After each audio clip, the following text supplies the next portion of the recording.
Okay. I have to study for a test. Yay!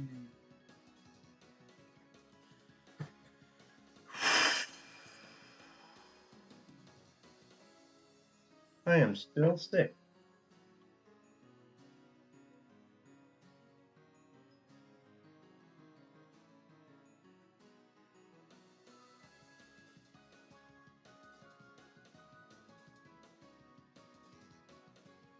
So, elements of the contract. I think I might take some notes for stuff that I might need to remember. Like, dude, what if he asks, like, what are the four elements of a valid contract? Or something.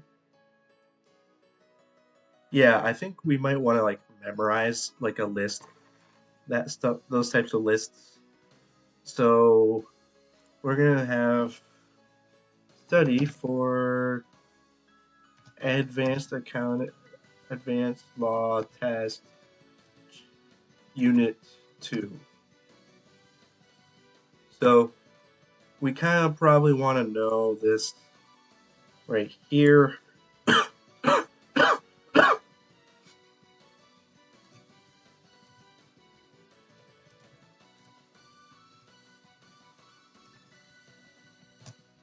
Mutual assent, consideration, legality of purpose, and capacity.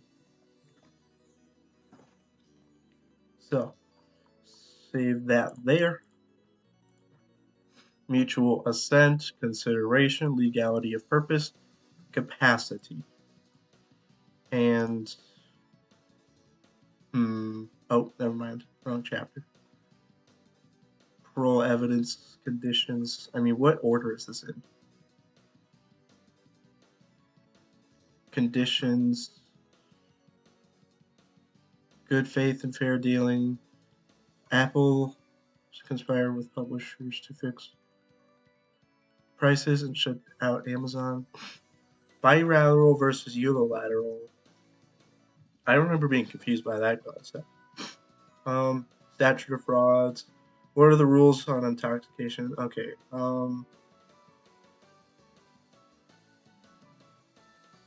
Right. So that was funny.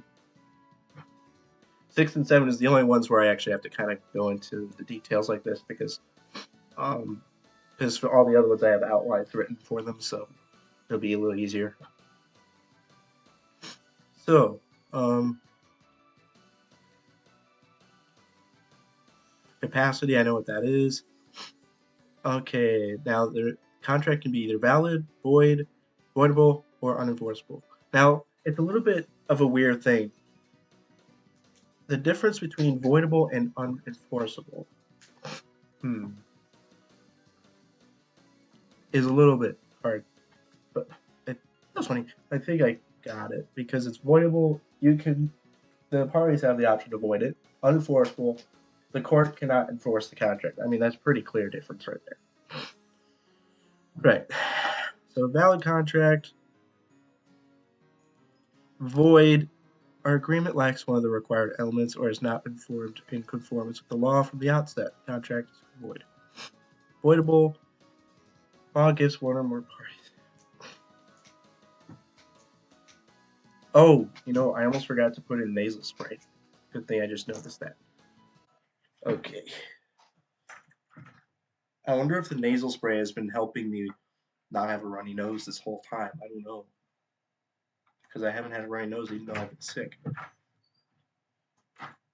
I mean, you would think that's a good sign that this is like the flu or something. Or maybe, like, what are the signs of strep throat? Because honestly, my throat has been pretty sore. It just kind of goes on and off depending on the day. Strep throat.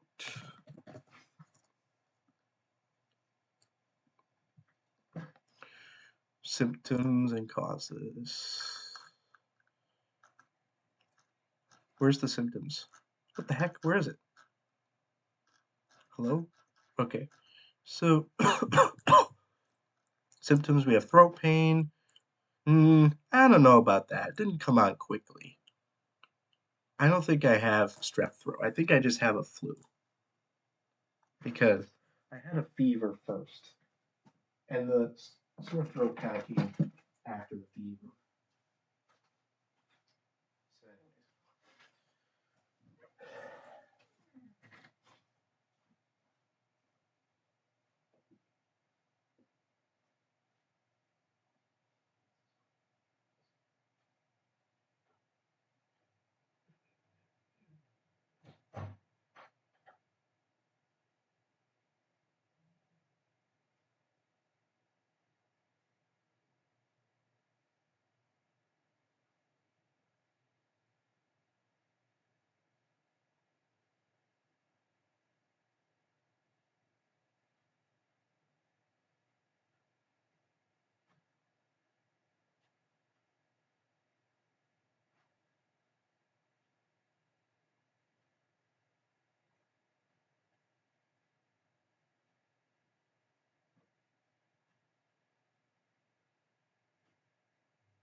So and then watch as this is COVID the whole time. Imagine if this was COVID.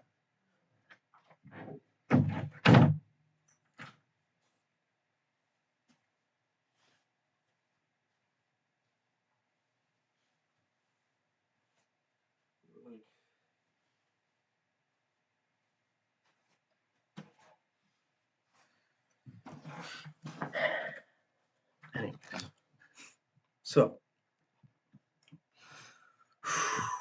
avoidable, unenforceable.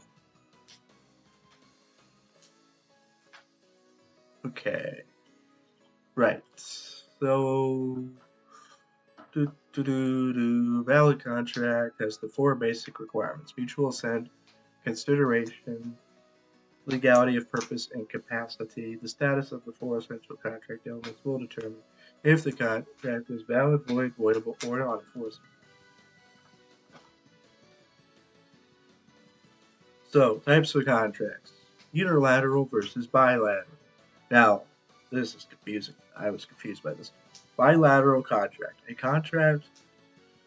Dude, I don't know if I can talk out loud. Yeah, but talking out loud helps me study. But it's killing my voice, so I'm sick.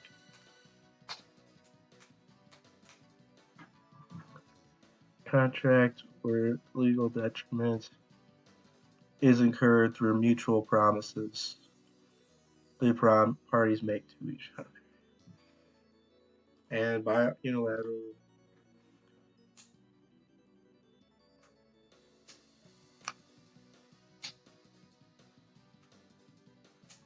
Man, I am so confused by unilateral versus bilateral. I'm so confused.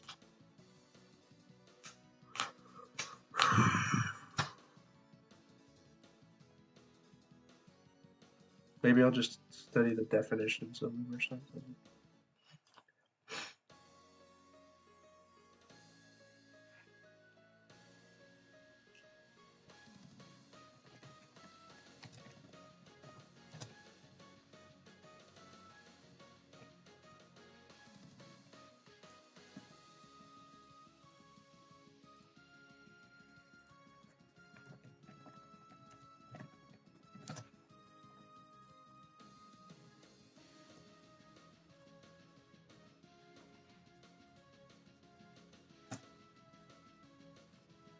Right. Common law contract. Services or real estate.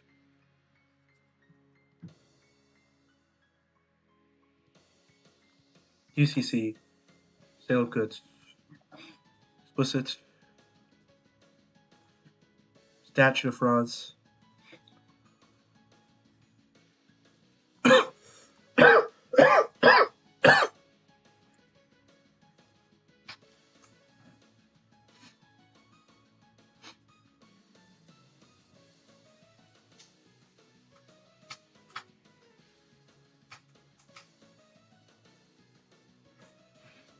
I don't know if we're gonna need to know that one.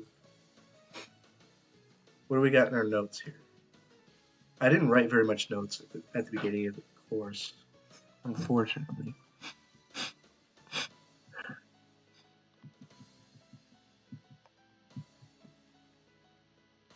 Alright, I don't think we're gonna have to know about transactional or relational. Move on. Contracts.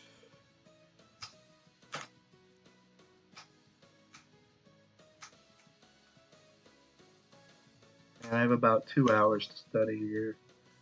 So that's funny. Thankfully, most of this work has already been done throughout the course of taking the class and doing the assignments. So that's nice. The nice thing about that is the way he lays out the class, he kind of forces everyone to actually have good habits, study habits, and makes it easier overall because you don't have to cram for the exam. I mean, I'd cram it kind of, but not. I would have to study a lot more in the days leading up to the exam if I had waited until the end. So that's good.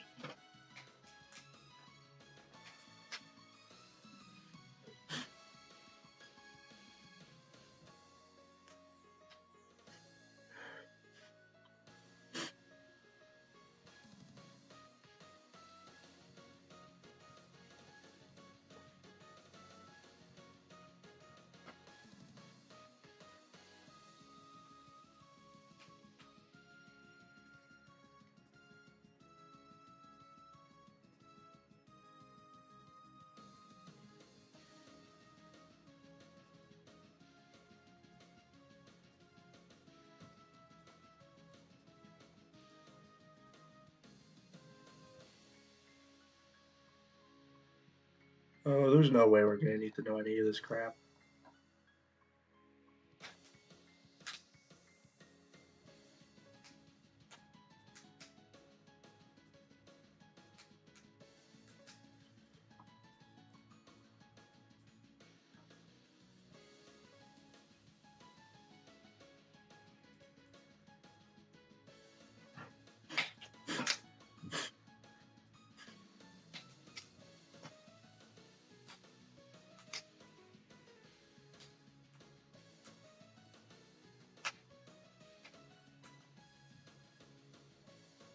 All right, chapter 6 done.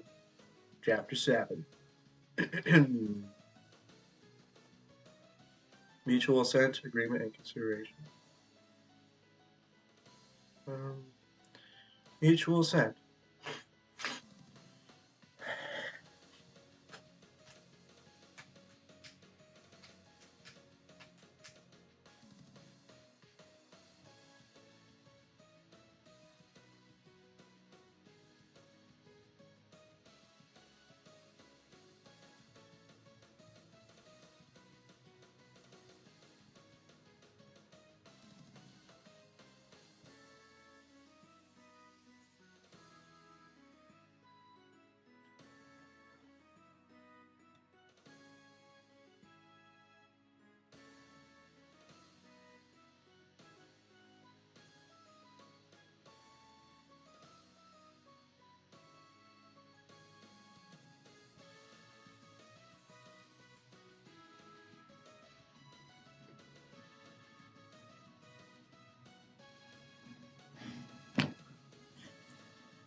Oh man.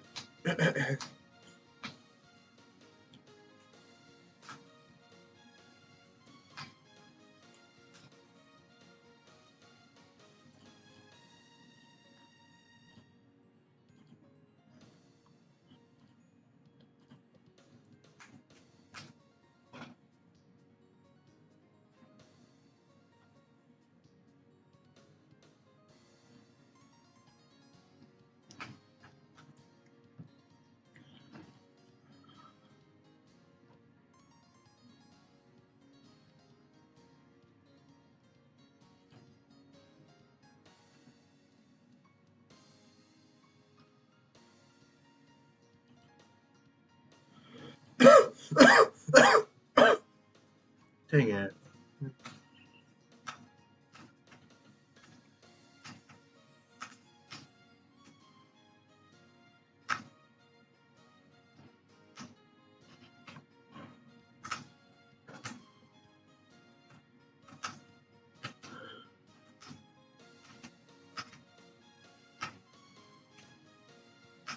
Why am I looking?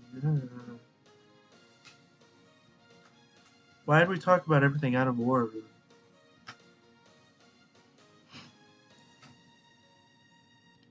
Where's the advertisement thing? Invitations to make an offer.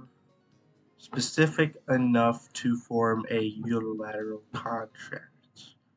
Also bait and switch. This one. So advertisements are an invitation to make an offer unless they are very specific enough to create a unilateral offer. Okay, unilateral contract.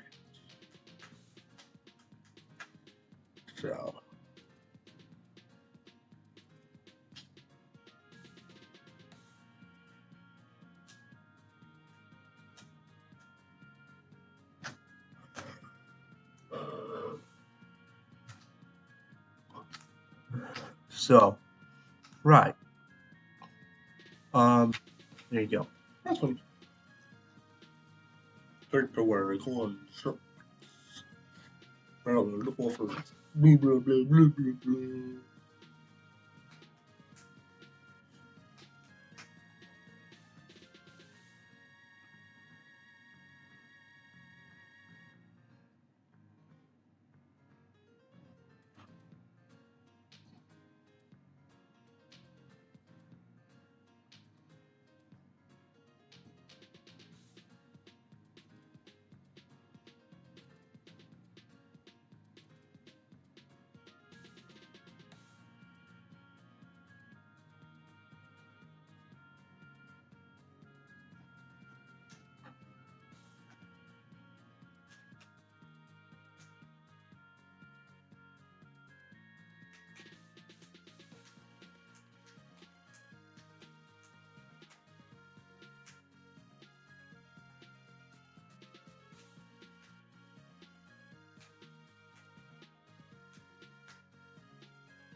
Oh man.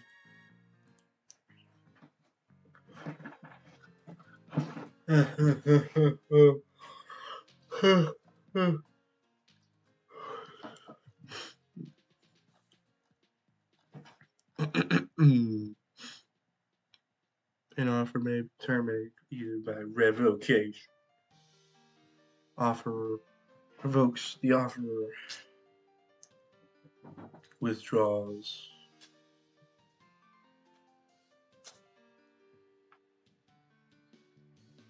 Offeree rejects the offer, counter offer, or something else. It's funny.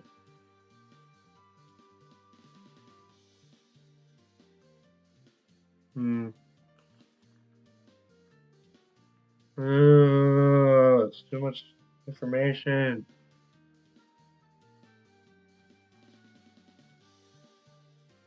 Option contracts are irrevocable.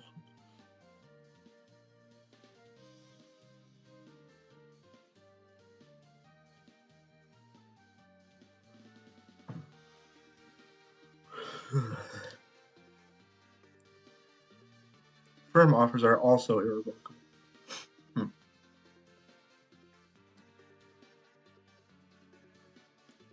Option contracts. Blech.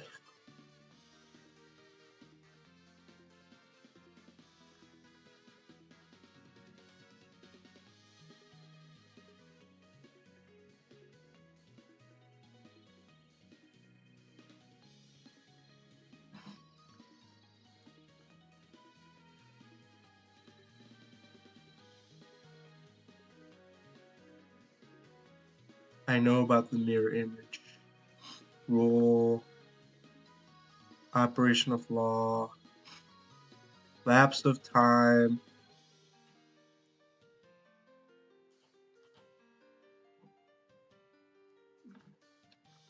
Death, incapacity, destruction, or supervening illegality. Accepted. It's taking so long.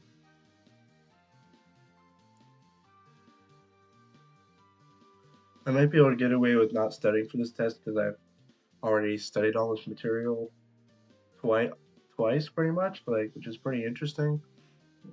Well, except for actually chapter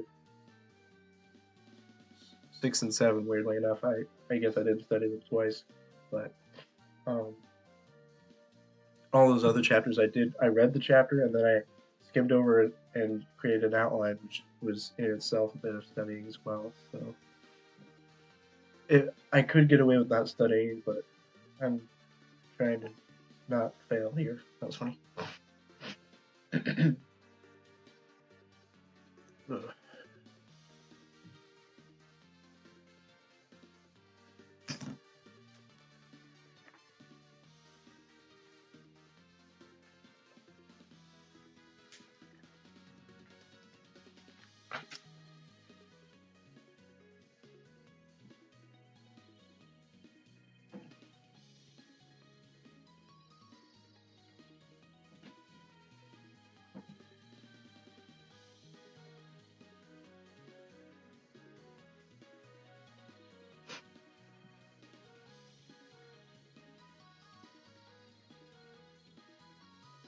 Okay. That's funny.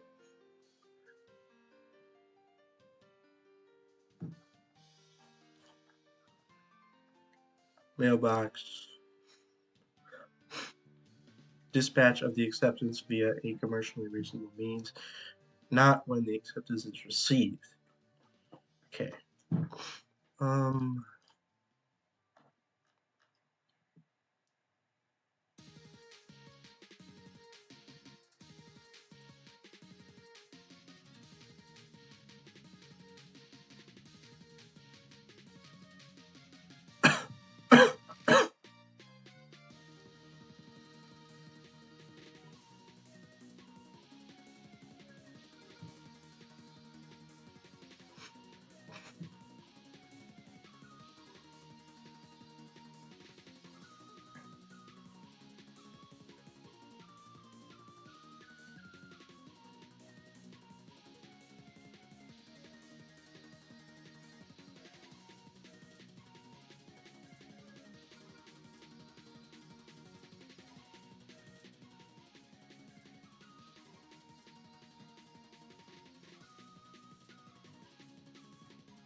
That was funny.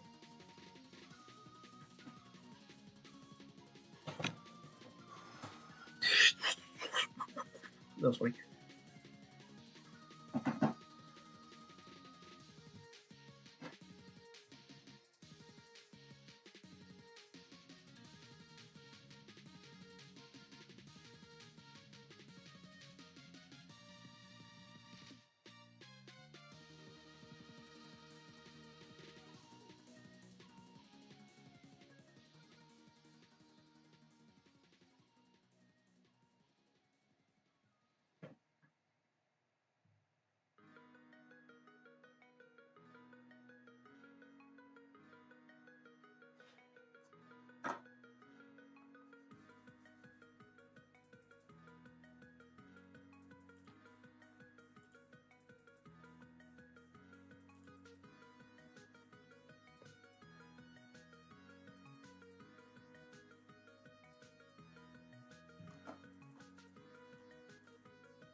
Okay.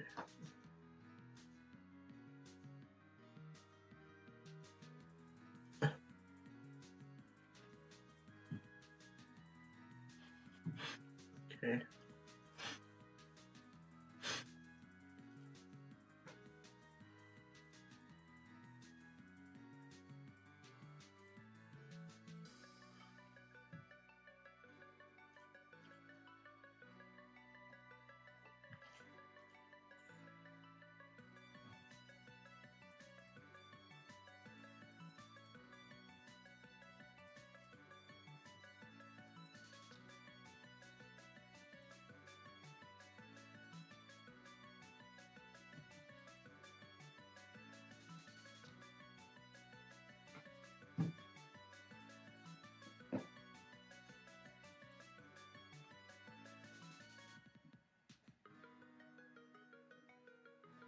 Mm.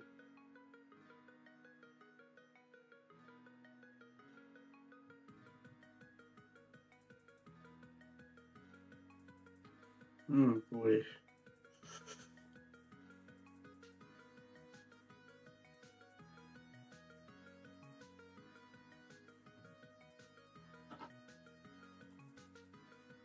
Finally, man. Oh. All right, we finished chapter 7. Now we can just read our outlines, and unfortunately, that might be a little bit less effective of a way to study. But at the same time, I'll be able to study stuff more quickly, so it might still be worth it. That's funny. Well, great job, buddy. Let's see how I did here. Capacity. Wait, hold on a second. He talked about intoxication, which was in the next chapter, though. What the heck? Why, man? Parole evidence? That's in the next chapter. Why are we talking about this stuff?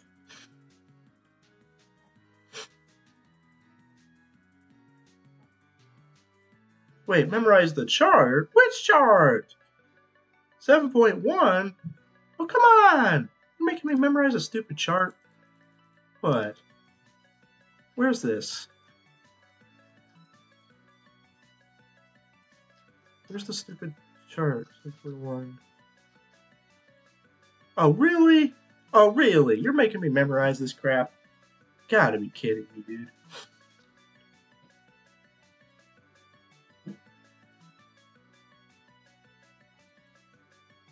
Wait a minute, let's see here.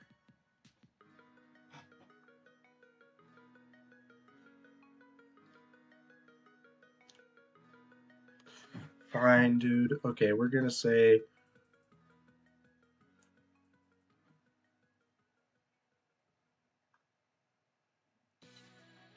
Mailbox rule chart.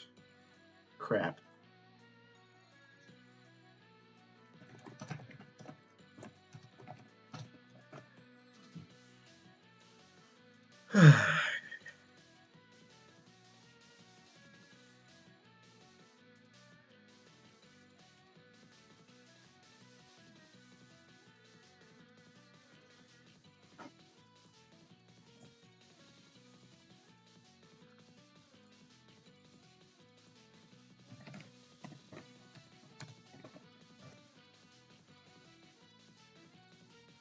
Dang it.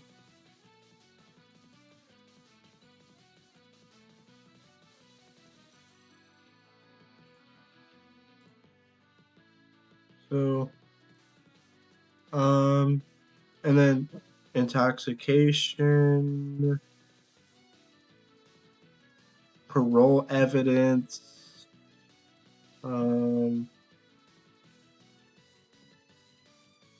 okay, so,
voidable contract.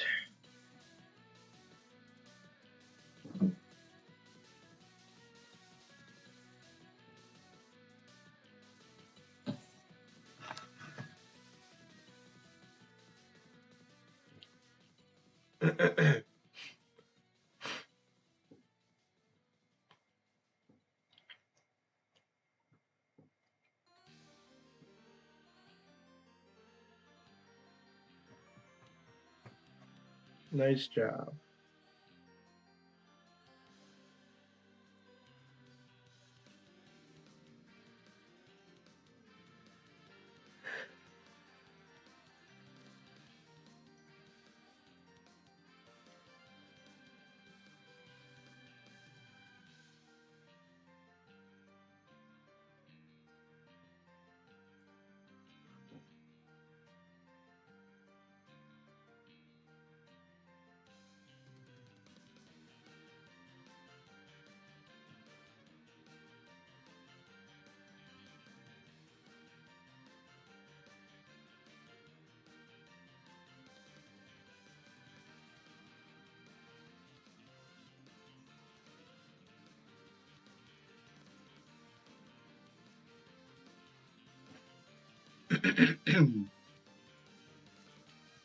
I feel like I'm running out of time.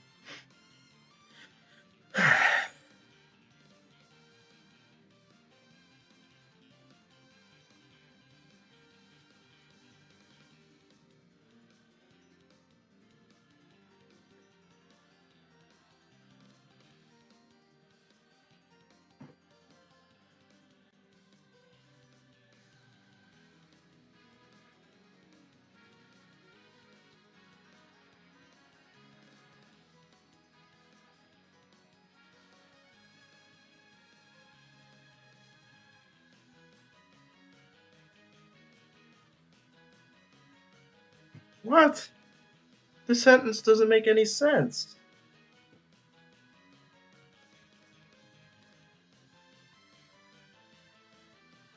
Oh, I get it. I get it. Okay, so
Oh, come.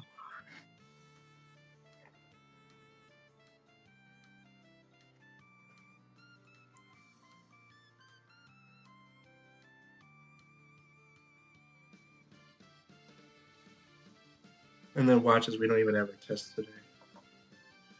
Watches I accidentally messed up the schedule. Where is it? 17th. Says exam, and he never sent an email about it being like in a computer lab. And I actually prefer it to be on pen and paper. It's just simpler that way because I get nervous when I have to go into some unfamiliar place and have to go into some random computer and have trouble turning on the computer and all that crap.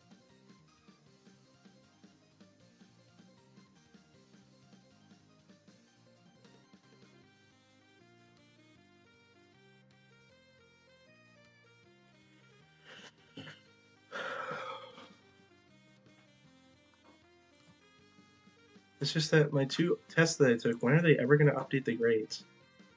It's still not updated.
I wonder if I need to memorize this crap.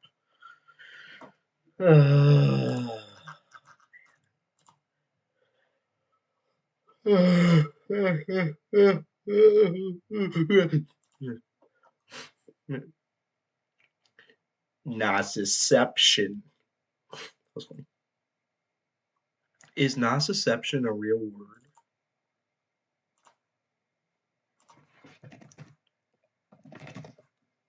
What? Huh.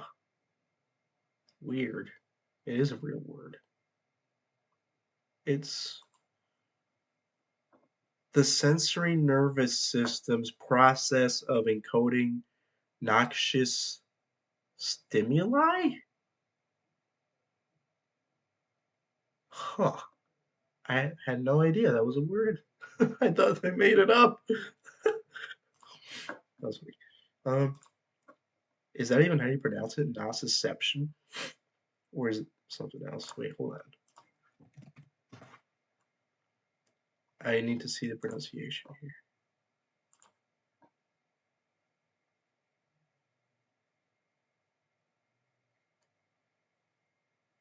I have no idea.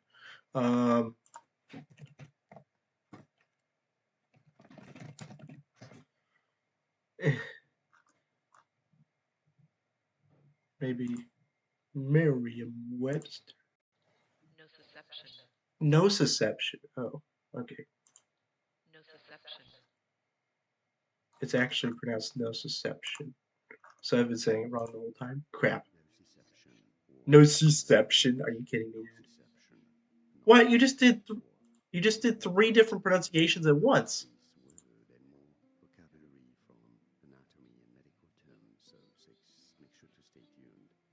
Nociception, or in American English, nociception, nociception, or nociception.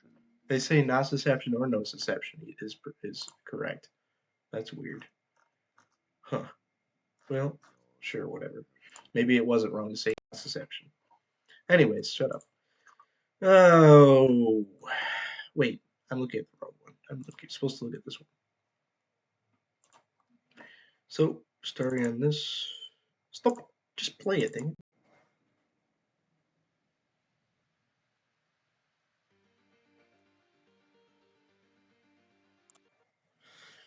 Ugh.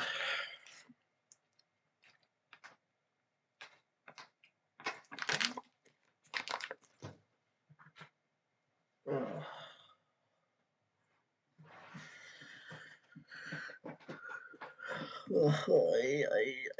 That was fun. That was fun.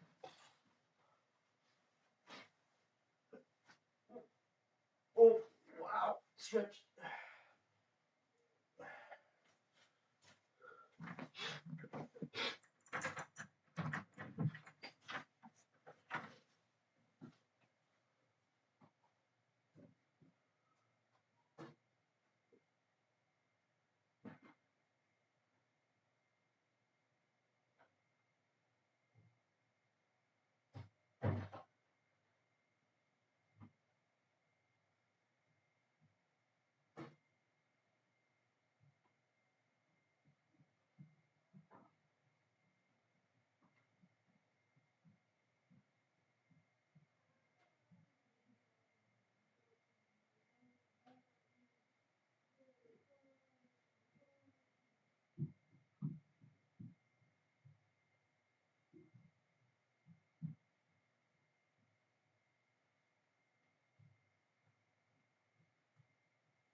So, we are currently on chapters 8 and 9. We have to get all the way through to chapter 18. Through chapter 18. Oh my gosh. Yeah. It's funny. Cool. Well, at least chapter 18 is just that one page there. For one party to avoid a contract on the basis of misrepresentation.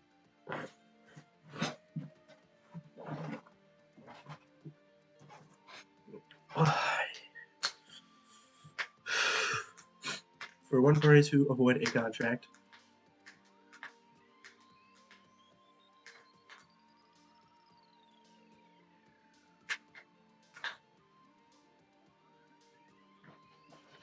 to avoid a contract on the basis of misrepresentation, he must prove the misrepresented fact was material. He justifiably relied on the misstatement when forming an agreement, and the misrepresentation was one of fact and not just someone's opinion. Okay, fraudulent misrepresentation is when the person misrepresented on purpose. An innocent grieved party may avoid the contract and gets to recover only out-of-pocket damages. Fraudulent contract void, and grieved party recovers money damages plus additional damages for direct losses. If one party to a contract uses any form of unfair coercion,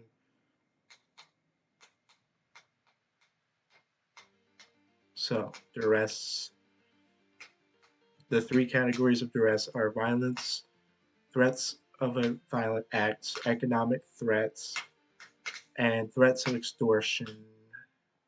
What the heck is extortion? This one. Practice of obtaining something through force or threats.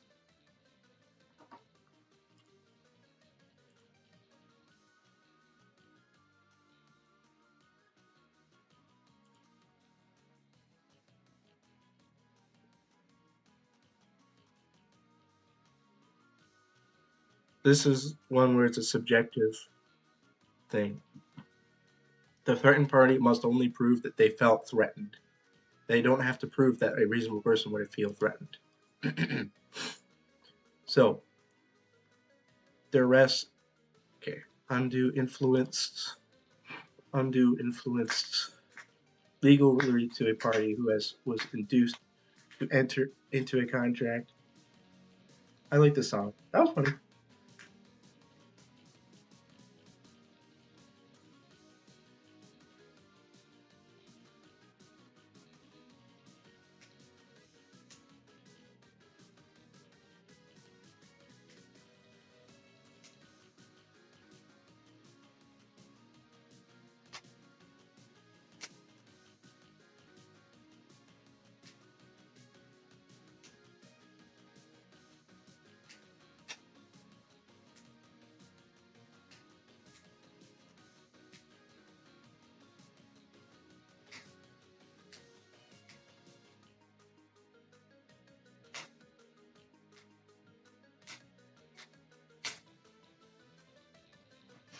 Ugh. There's the improper pressure of a trusted relationship. Terms are unfair. Some type of fiduciary duty or some duty to care for the influenced party.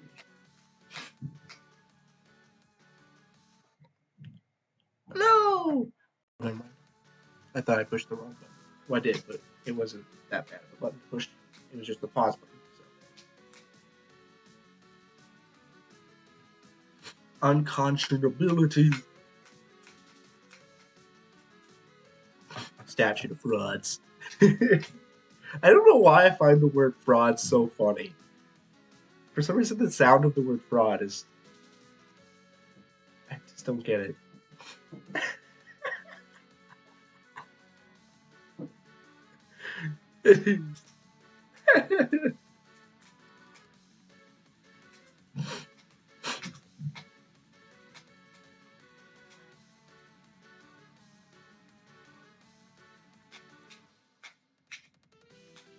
apparently it's like there's some kind of what's the stinking like my legs? Wait, where's the acronym? I want to look at the acronym for statute of frauds. Fraud. Oh no. Here's it. Where is it? My legs. Hey, it's kind of like the my leg meme, but it's my legs. My legs. No, shut up. I can't. I suck at imitations. Like I'm so bad at them. Like I can't do the my leg voice. Um, but maybe I should remember this. Like statute of frauds, my legs. So my legs stands for marriage. The Y stands for year, more than a year. Leg, L is land. E is executor contract. And then G is sale of goods for over $500. And surety is the F. Should I remember that one? I don't know. Maybe. Sure. How about we copy this one? Because we might, I don't know, could be on the test or something. I don't know. Because I don't think I have it fully memorized. Well, that sucks. My legs. Good. Stop.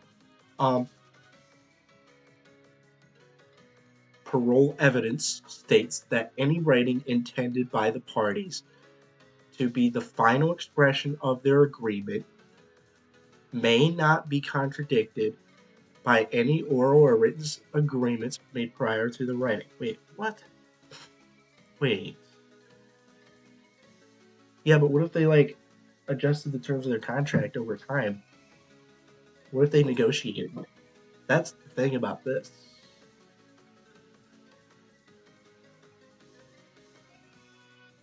I'm a little confused by this because what if they like negotiate and change their terms?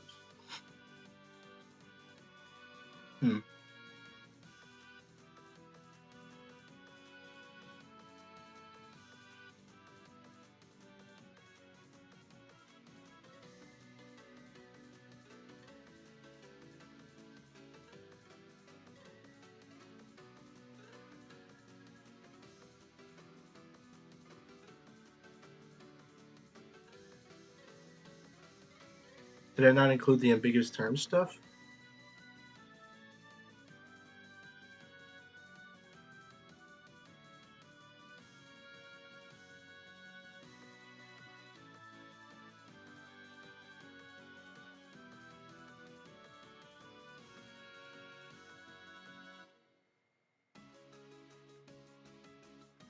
Alright, well that's chapter 8 and 9. We're making progress.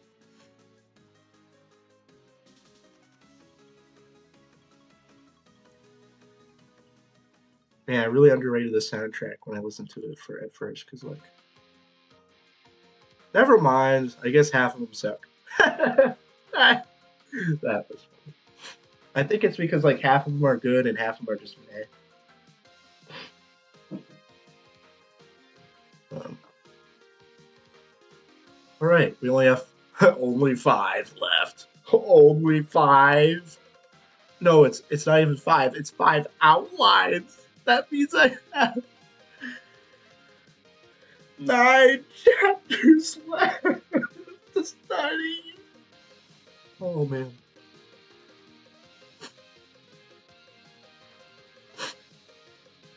I can't believe how many chapters we have for this test. It's literally chapters 6 to 18. 13 chapters. 13 chapters for one test. But the chapters are kind of short, but still.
Mm.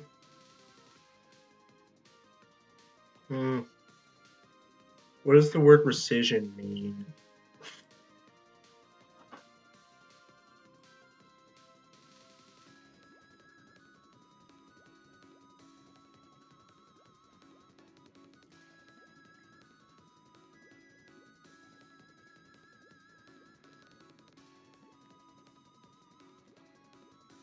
Well, that was simple. Accord and satisfaction.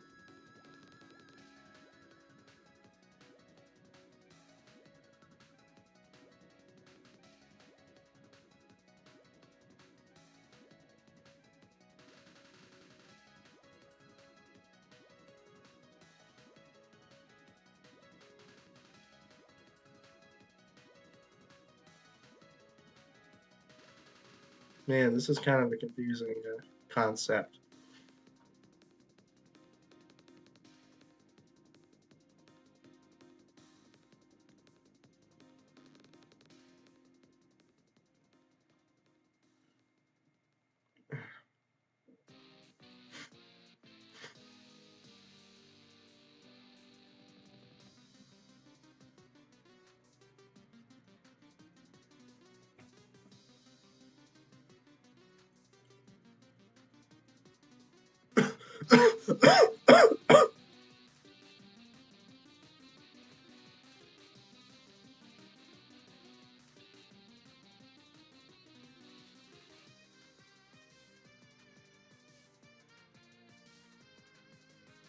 Man, I can't believe I found these 20 playlists. Look at all these. They're all Toho music. Pretty much. Like, what on earth? Speaking of, we actually need to change this to this right here. There you go.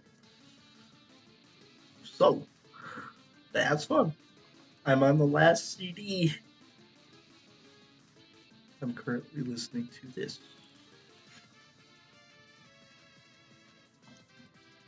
Impossibility. Alright. Objectively impossible.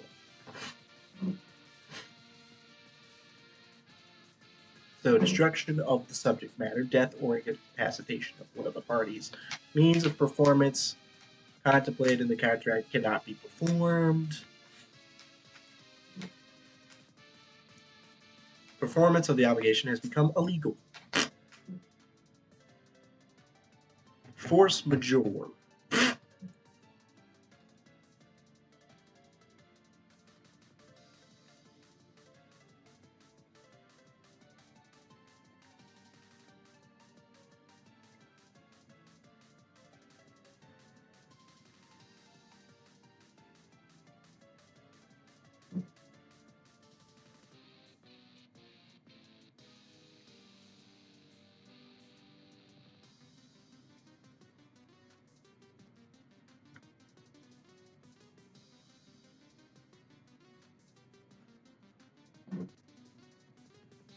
Force majeure.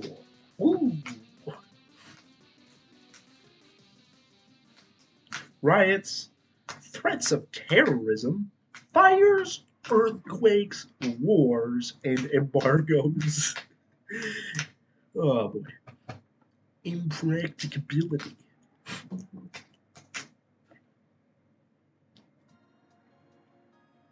Unforeseen. Unforeseen. Must be unforeseen.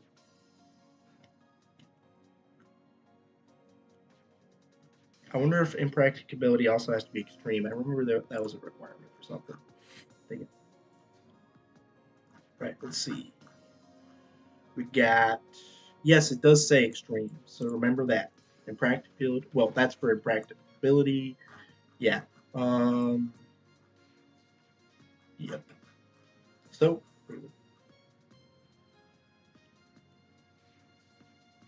objective must be objective for impossibility. Impracticability must be unforeseeable and foreseeable. Extreme.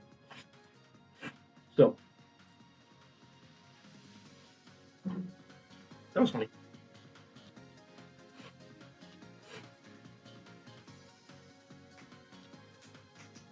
I wish that was in my thing here. The fact that it has to be extreme. Oh, right here. Extreme. Burdensome. Ah. So, frustration of purpose.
Restitution.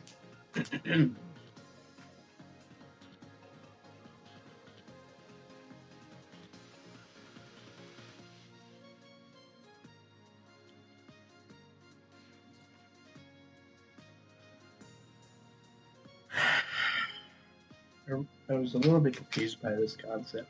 That's funny.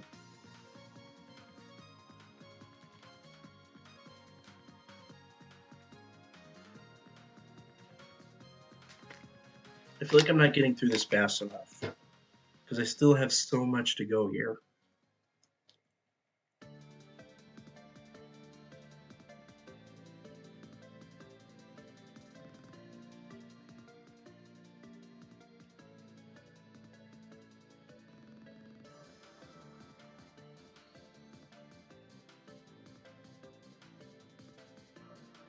I think I get restitution, liquidated damages.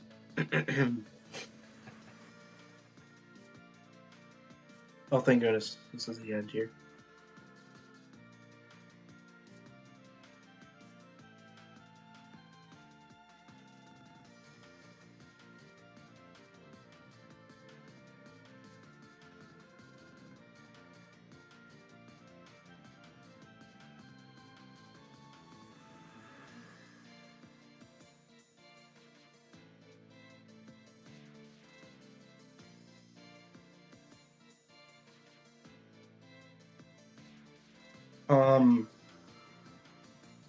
What if I forgot to do something? I don't think I did.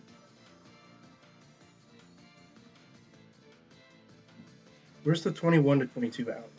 Okay, yeah, that's still not due yet. This one due tomorrow.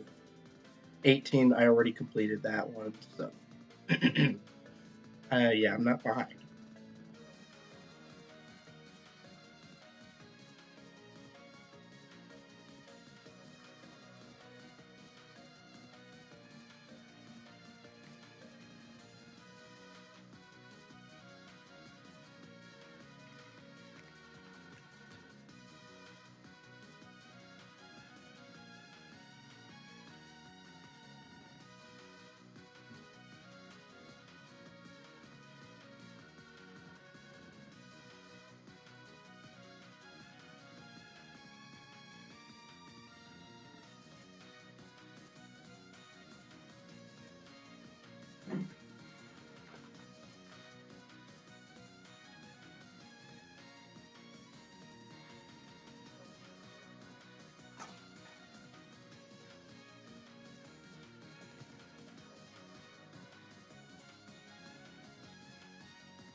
I don't see anything that's saying I can't take both. That's funny. Because I just don't feel as well as I did yesterday.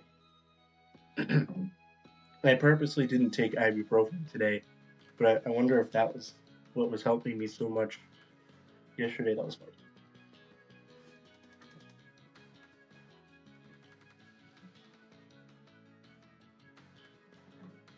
But isn't ibuprofen just supposed to relieve the pain? Maybe it also relieves other stuff.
Okay.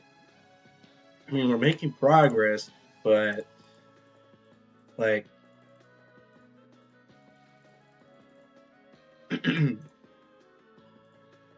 still have 4 outlines to get through and only about an hour to get through all 4 of them. But I mean, it shouldn't take that long. It's just each one is, well, these next 3 are 2 pages each, although they might be more like 1.5 pages each. It's like 1.5 pages for each one, and then the last one's only about half a page, or maybe 3/4 of a page. So like, theoretically, it shouldn't be that bad. But there's a lot of information packed into a small amount of space. That's why it's taking a bit longer. That's funny.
This is very fun.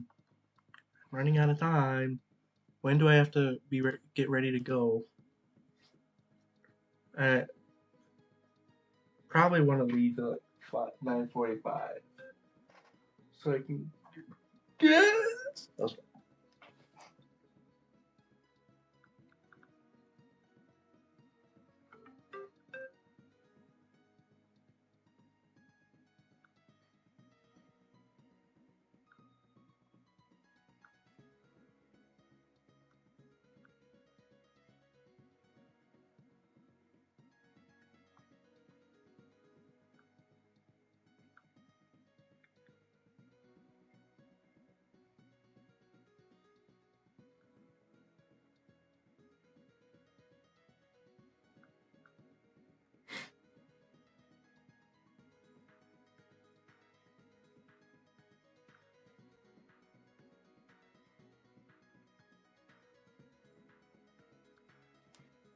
So, come on, let me finish this thing. We only have a few left here. Probably fine. Probably fine. So, title creates insurable interest. A buyer acquires insurable interest when the goods are identified to the contract. Hoodies.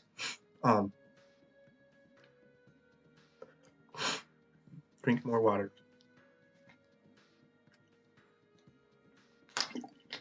Just little sips of water is good enough. That's funny.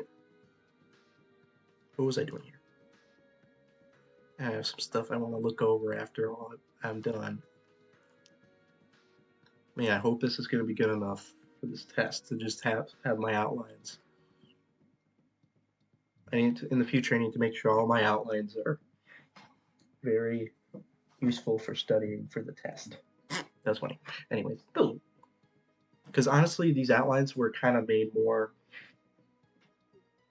It was like partially made. They were partially made to try to save time, like in a way to save time. I could have made them more detailed, but I'm trying to balance not taking too long to make the outline, but also making it useful for studying. But also not making it too long so that it's like way too much material that I have to study. So that's funny. Anyways, that was funny.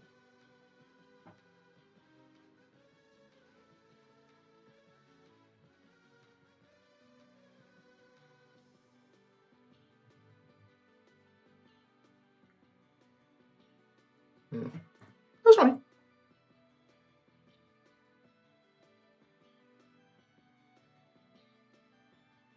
Shipment contract is the default. Okay. Normally.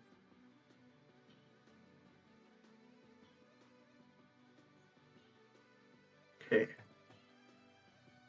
Oof. Man, do I have to memorize all these terms, like all the definitions of the terms and stuff? Probably. Let's go to the table with the terms, because we might want this. I'm accumulating so much stuff I need to study. Shipping terms.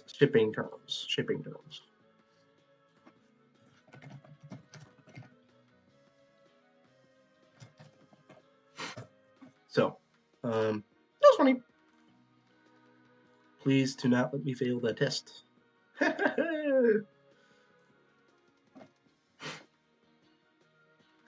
Funny. Shipping terms chart.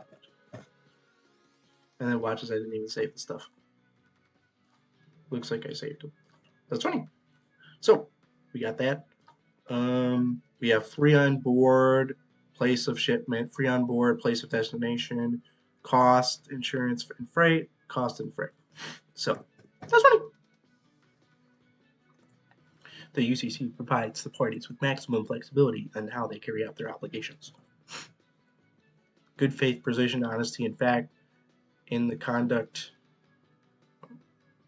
or transaction concerned. What the heck is that?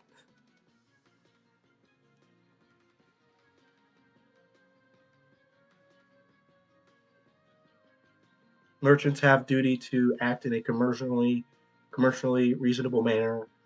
Course of performance.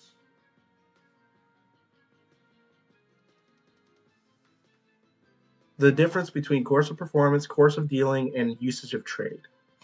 I think it's just going to be confusing to remember the terms, not necessarily definitions, just which terms goes with what.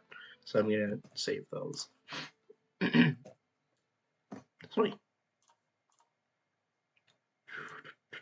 Stop. And then 20. Usage of trade. Dang it, look at how big this is getting. No, I don't have time.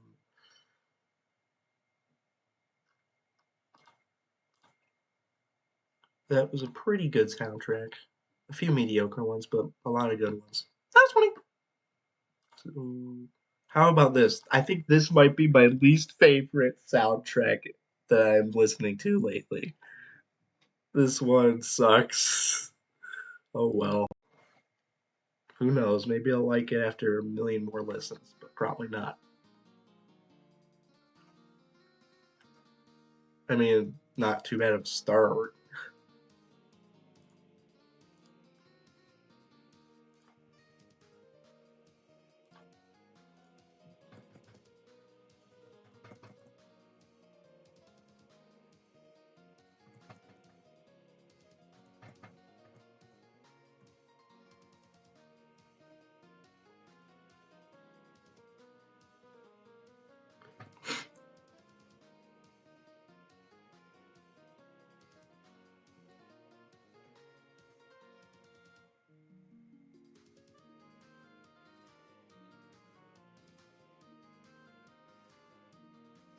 You know what I just realized?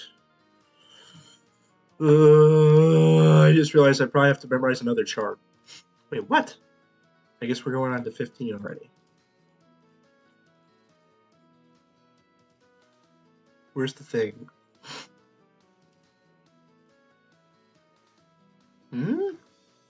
Wait a minute.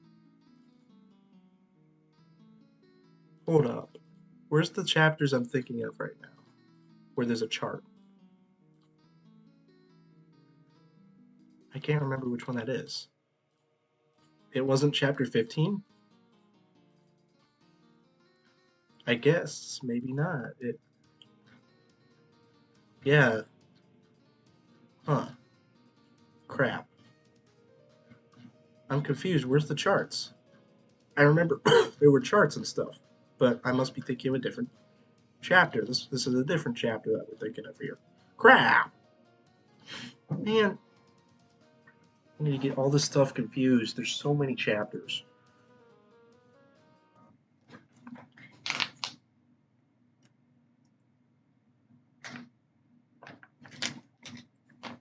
Oh yeah, I was going to take all my medicines again right before going to school, and then maybe even take it again right before my second class of the day. Although maybe that's a bit excessive, but I feel like it'll just make my second class easier to get through. I can't waste any time walking around. I don't have time. I have to finish studying.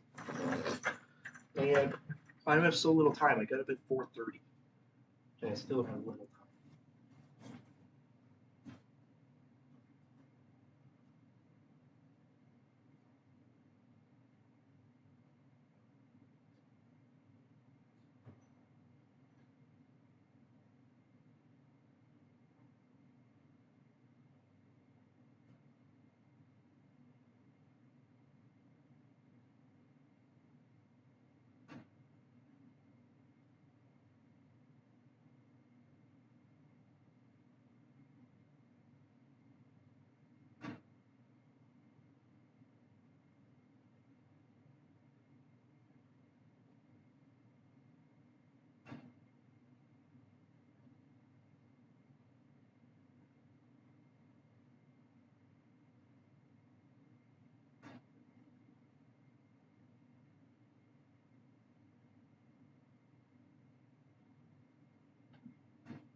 Man, I have to run out of stinking time. Why? Why? Why is getting up at 4:30 not enough? How have I been studying for 2 hours already? It doesn't feel like it's been almost 2 hours. Why has this gone by so fast?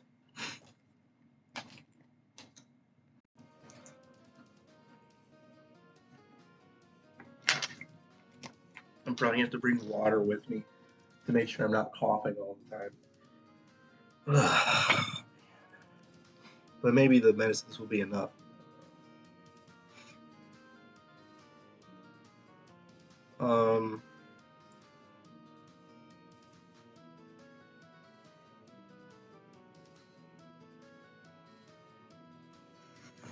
If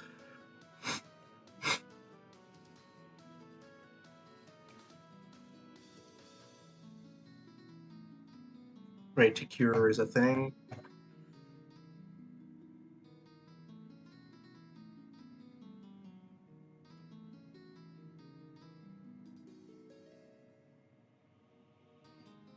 Unanticipated event directly affects a basic assumption of the contract. Okay. Man, I still have to get through more.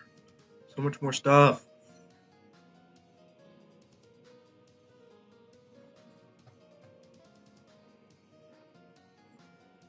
Buyer has reasonable time period to inspect the goods to be sure they conform to the contract. In an installment contract,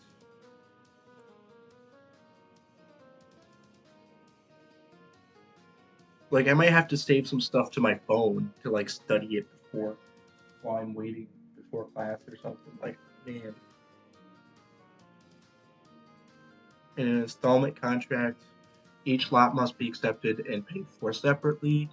This means that a buyer can accept one installment without giving up the right to reject any additional installments that are non-conforming. All right, we are on the last two outlines.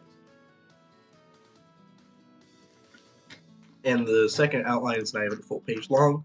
This outline is just barely over a page, so nice. But although hopefully it doesn't omit any important information. Those are remedies.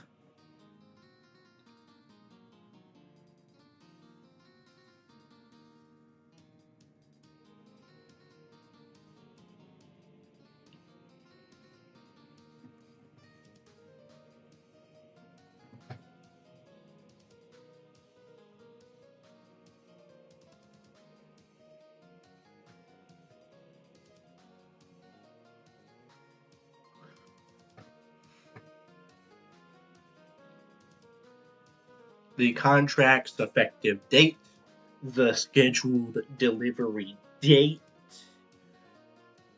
when the buyer rejects the goods, and when the buyer revokes his acceptance of the goods. Okay. Alright, so now is where we probably need those charts. So crap.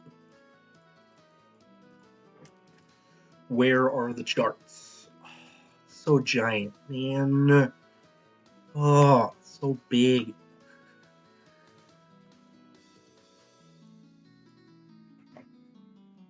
Man. I don't have time. I'm running out of time right now. I didn't need to include this much stuff.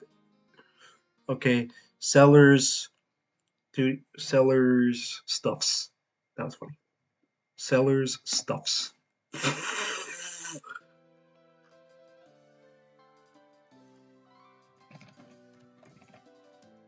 Oh, okay, sellers stuffs chart. Buyers stuffs chart. Oh man. Here we go. Oh man. Save. Save it to where I want to save it. Desktop. Oh man. Okay, so we got the charts. We got the chart. Oh, that was funny. So, stop. Seller has the following remedies.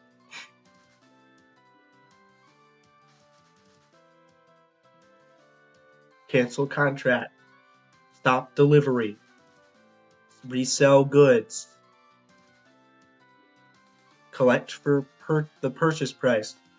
Right to obtain damages for non-acceptance.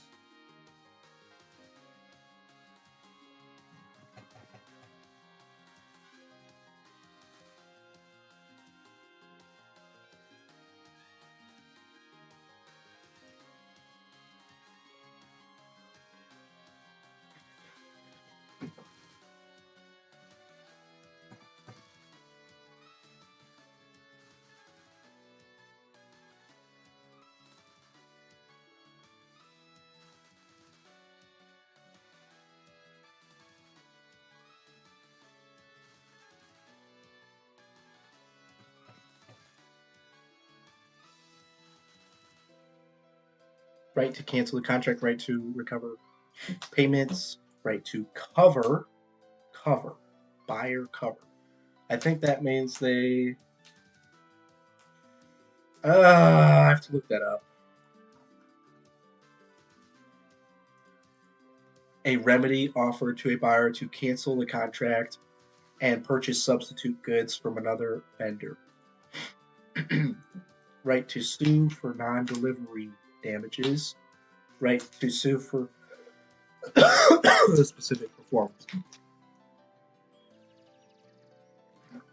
Sue for damages due to the acceptance of non-conforming goods. Oh, it's too much stuff. Too much.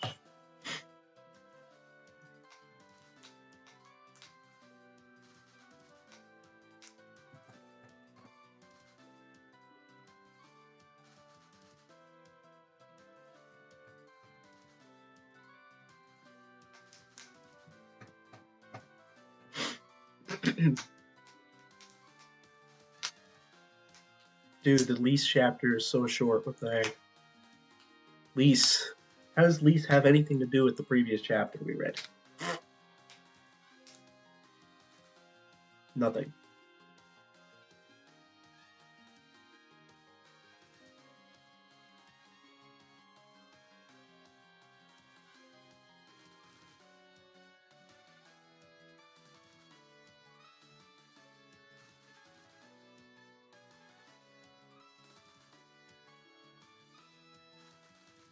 Lease does not transfer title. Security interest is a legal right granted by a debtor to a creditor over the debtor's property, enables creditor to retake possession of the property if the debtor defaults in making payment or in otherwise performing its obligations. To lease, lessor retains title to the item being leased and has the right to repossess the item if the lessee goes bankrupt. Secure transaction, business is actually buying an item over time on credit, thus has title to the item. On a finance lease, lessor is not the fundamental supplier of the goods leased, but leases goods to lessees as a means of financing its acquisition from the supplier. Article 2A believes the finance lessor of any liability for implied warranties of quality with respect to the goods. Lease must be in writing if the total payments to be made under the lease, excluding payments for options to renew or buy, are $1,000 or more. Only one more chapter left. Yes. We're getting close to the end. Oh, man.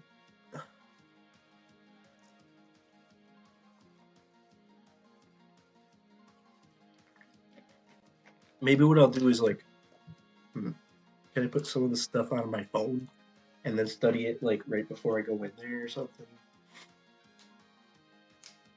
I will not study it during the test. I will not look at my phone during the test. Ow, my knee. Ooh, man.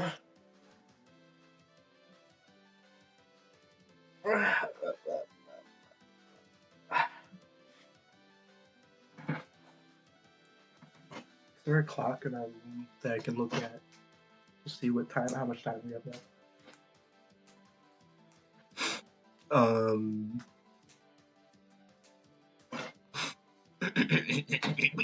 That was funny. Can I like send the text document to my phone? That was funny. So stop it. Maybe I could even take a screenshot of it and send the screenshot to my phone or something.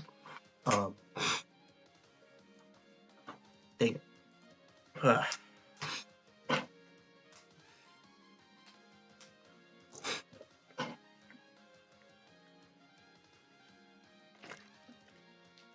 Warranty is a seller's promise to a consumer concerning an important aspect of the goods.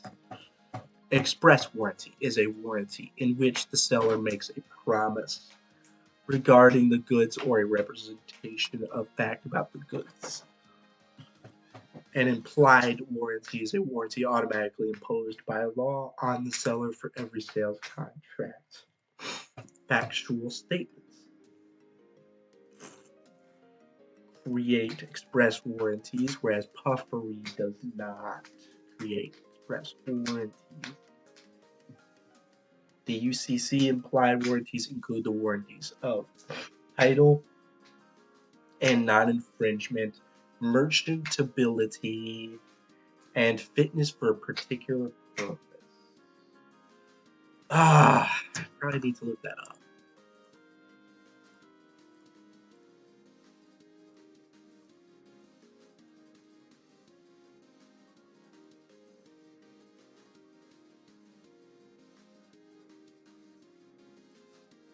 Are we on chapter?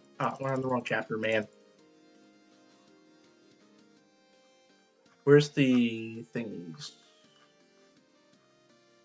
Okay, so we need implied warranty of title, non-infringement.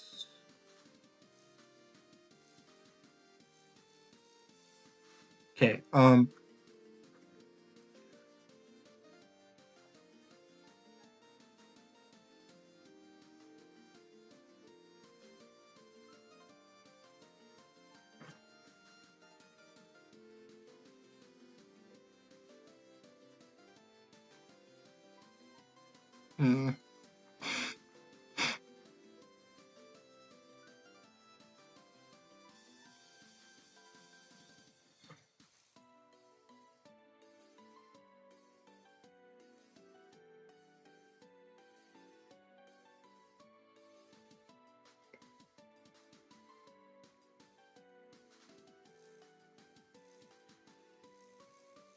okay. I think I get it. That was funny. I don't know why I thought this was a bad soundtrack. I think maybe it's like the second half of it sucks or something. Seller can eliminate warranties through the use of disclaimers. A disclaimer must be conspicuous in the contract, and express warranty cannot later be disclaimed. Offering the goods for inspection to the buyer creates a disclaimer for any defects that the examination ought to reveal. Horizontal privity.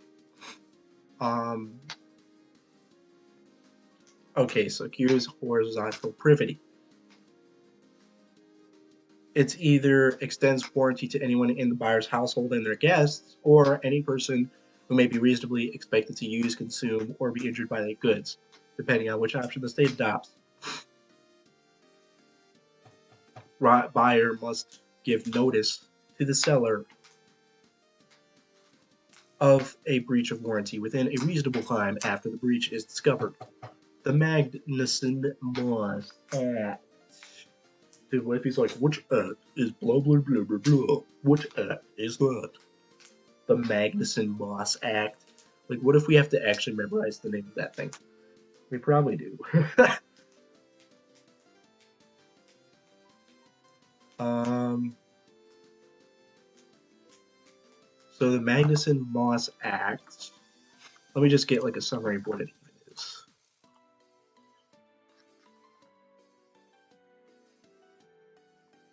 The Magnuson-Moss Act regulates warranties made by a seller.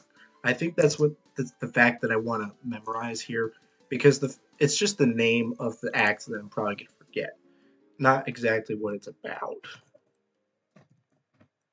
Magnuson-Moss Act regulates warranties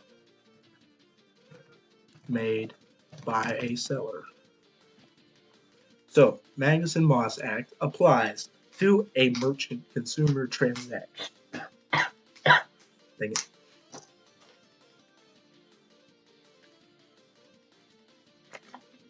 It applies when the seller offers a written express warranty. If the product costs $10 or more, the warranty must contain a label stating the conditions of the warranty.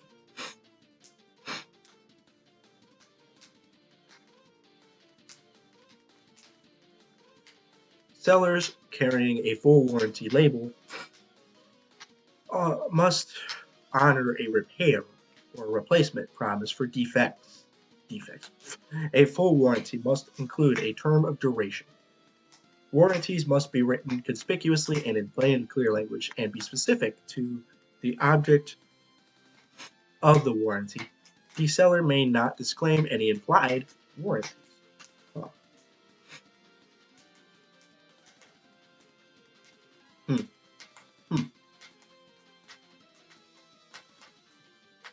The seller may limit certain damages if it is conspicuously the seller may limit certain damages if it is conspicuously featured in the warranty.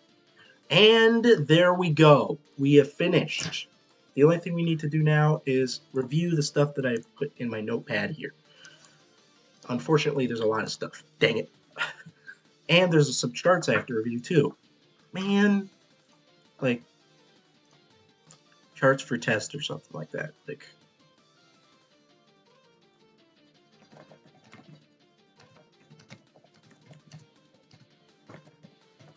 so we got this, and I think that's it. Right? These four? Just these four? Oh my gosh. Dude.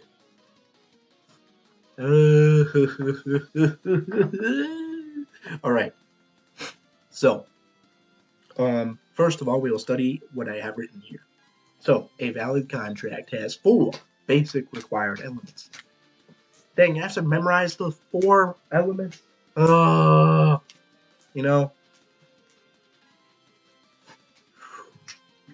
Mutual assent, consideration, legality of purpose, capacity, bilateral contract where the legal detriment is incurred through mutual promises the parties make to each other, unilateral contract where one party's legal detriment is incurred through the other party's action or inaction rather than through a promise. Study mailbox rule chart. All right, yeah. Let's just get rid of this, like these things here. Mailbox. We need to confirm I have all the charts though. So, mailbox rule chart is here.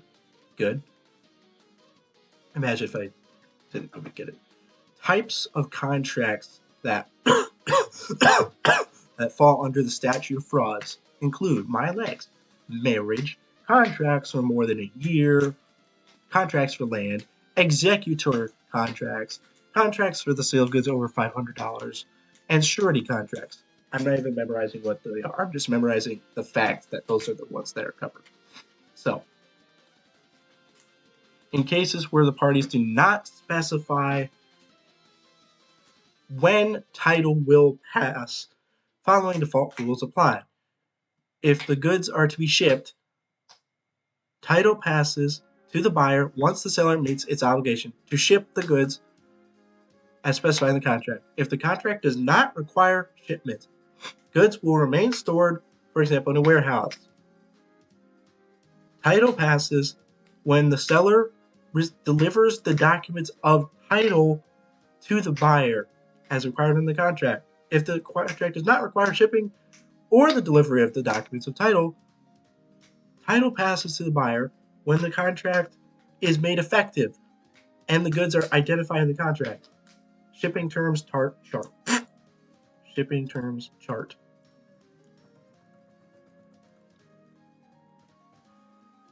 Okay, shipping terms chart. Course of performance.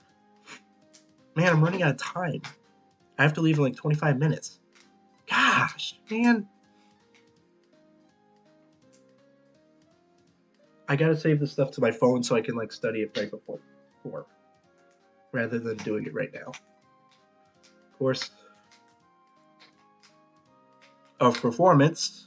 Course of performance versus course of dealing versus usage of trade. Course of performance, course of dealing.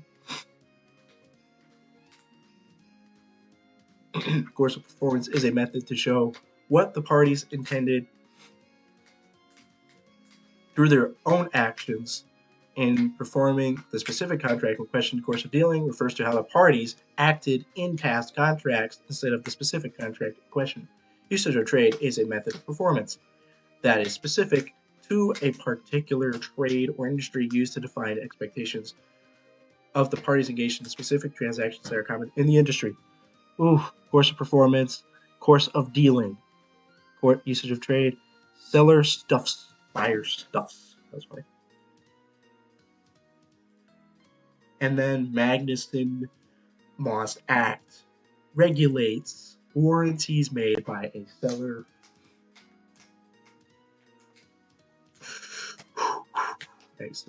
Okay, so now we will look at the charts thing. Man, I want an order of created. Mailbox rule. So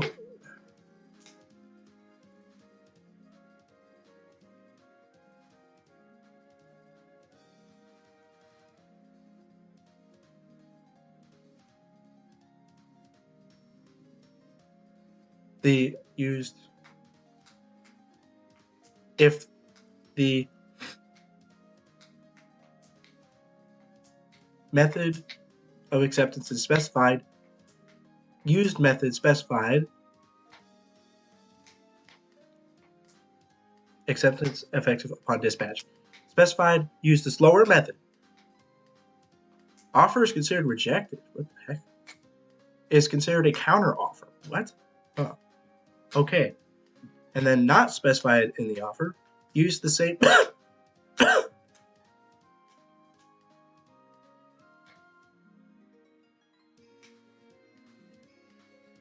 not specified, use slower method, acceptance effective upon receipt of acceptance. Well, that's wonderful. Free on board, place of shipment, free on board, place of destination.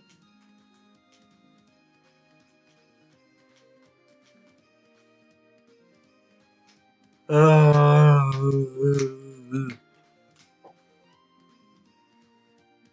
don't have the freaking time, dude. You know what? We're gonna just put all this on my phone and then study on my phone when I get there. So we will take a screenshot of this and then watch this. Text is so tiny that I can barely even read it. You know, here's what I'm gonna do. I'm gonna like cut this down. I need to make everything more skinny. That was funny. We're gonna like go like this and basically go like this. Hopefully I didn't just screw up everything, but I think we're good. We're gonna like, the cutoff is the word through, basically. So we're trying to keep it very skinny for my phone.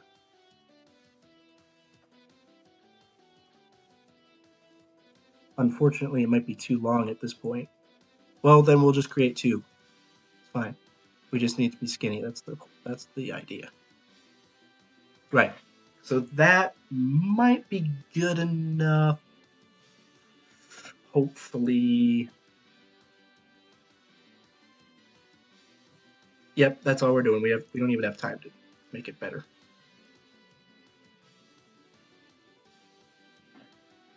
Stuff to study, and then put it in the folder of. I can't remember the folder. Dang it. Okay, so I think that's it. Save that. And we're gonna put it here. And then we're gonna send all these to my phone. And I'm gonna use my email to send it. So yep, my school email, of course.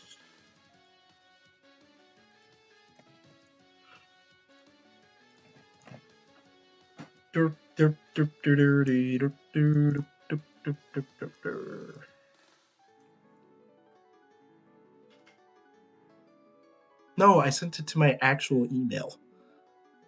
Why? I mean, it doesn't really matter which email I send it to. But... Okay, so now we have sent that to my phone. That's the only way I can share files between my devices. It's so fun.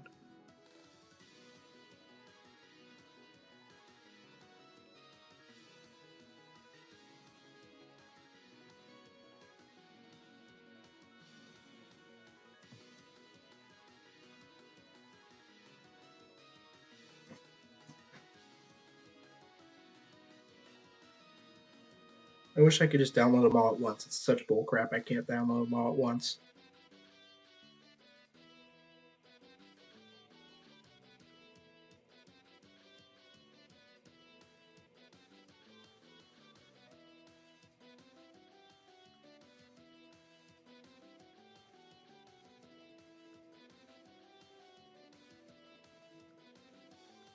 Alright, so we need to make sure we have all of them.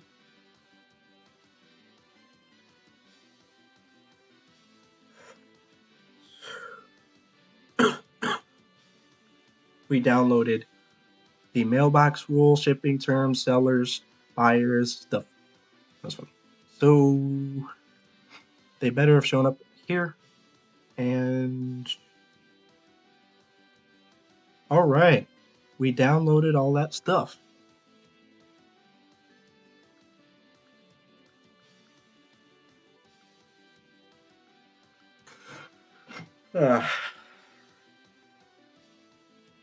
Man, I hate that I have to study. I wanted to relax before the test, not have to study. Man. Oh no.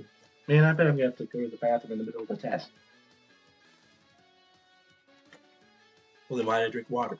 Well, I don't want to cough, so. Yeah. So we're done. Is that it? Are we done? That was funny. Well,